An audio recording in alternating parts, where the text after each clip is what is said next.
मुंबई के बोरीवली इलाके में सराफा कारोबारी से लॉरेंस बिश्नोई गैंग के नाम पर धमकी दे करके 30 लाख का हफ्ता मांगने वाले 4 आरोपियों को पुलिस ने जाल बिछाकर माहिम से गिरफ्तार करने में सफलता पाई है।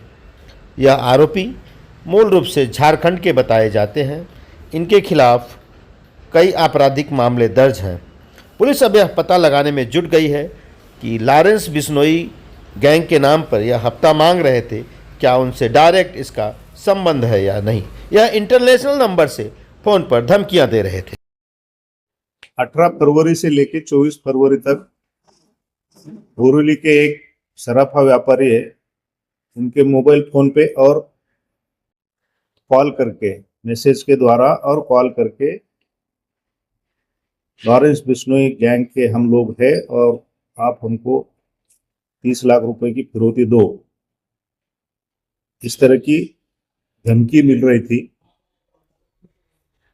इस विषय में उसका संज्ञान लेते हुए पुलिस स्टेशन में गुना दाखिल करने के बाद सारी टेक्निकल एनालिसिस और बाकी की जानकारी जुटाकर हमने कल 4 आरोपियों को अरेस्ट किया हुआ है।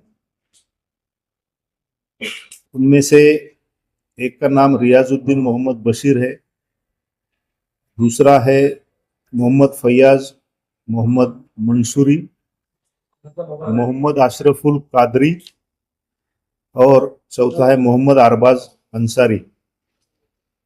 ये 4 लोगों को हमने गिरफ्तार कर लिया है। इसमें से जो रियाजुद्दीन मोहम्मद बशीर है, उसको हमने बोरीवली पुलिस स्टेशन और बाकी के police station MHB, Kandivali, Malad और गोरेगांव की टीम को इकट्ठा करके इनको ट्रैप लगाकर पकड़ा गया है। इनकी जो मांग थी 30 लाख रुपए की, उसकी बजाय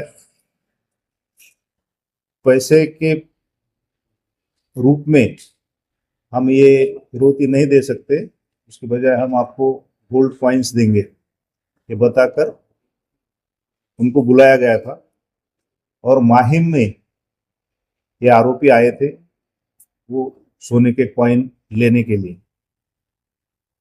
वहां से इनको पकड़ा है। और रियाजुद्दीन बशीर के अलावा जो बाकी के आरोपी है, उसके पास जो इन्वेस्टिगेशन हुआ, इंटरोगेशन हुआ, उसने और भी 3 लोग जो उसके साथ आए हुए थे पैसे लेने के लिए, गोल्ड कॉइन लेने के लिए, उनके नाम और पते बताए, उनको भी बांद्रा और जोगेश्वरी से अरेस्ट कर लिया गया। सर, आरोपी का बैकग्राउंड क्या है, प्रोफाइल क्या है, कहाँ के रहने वाले हैं, पुराने रिकॉर्ड से क्या है?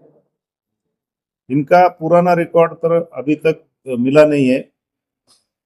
हम उसकी जांच कर रहे हैं कि महाराष्ट्र में और जिलों में या फिर महाराष्ट्र के बाहर के राज्य में इनके खिलाफ कहीं कोई कार्रवाई की गई है क्या इसके पहले।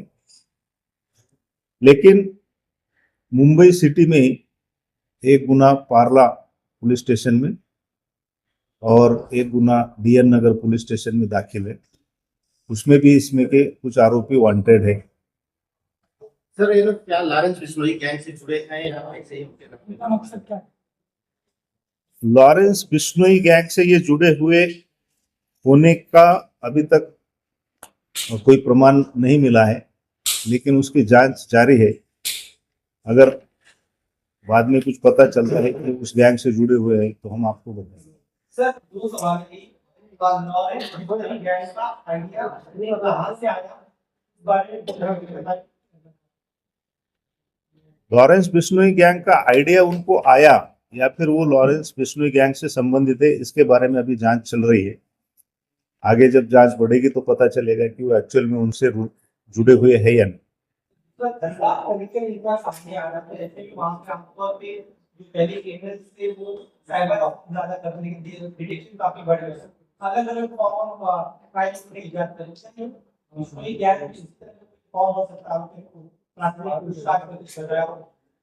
प्राथमिक पूछताछ में इनका लॉरेंस बिश्नोई गैंग से कोई संबंध है ऐसा अभी तक पता नहीं चला है, लेकिन जैसे आपने कहा कि धनबाद और उस एरिया में काफ़ी सारे साइबर क्राइम के आरोपी रहते हैं, वहाँ से अलग अलग साइबर फ्रॉड करके और उसमें से पैसे कमाने का उनका एक अलग अलग नए नए तरीके वो ढूंढ कर निकालते हैं।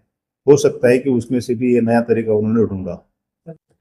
इस तरह के गुनहगार काफ़ी शातिर होते हैं और उनको ये अगर पता चलता कि हमने ट्रैप किया हुआ है तो वो हमारे हाथ में नहीं आते। इसलिए हमने हमारे बेस्ट ऑफिसर्स उसमें लगाए थे जोन में के, और उन्होंने फिर उसको अंजाम दिया, अच्छी तरह से ट्रैप रच कर उनको पकड़ लिया।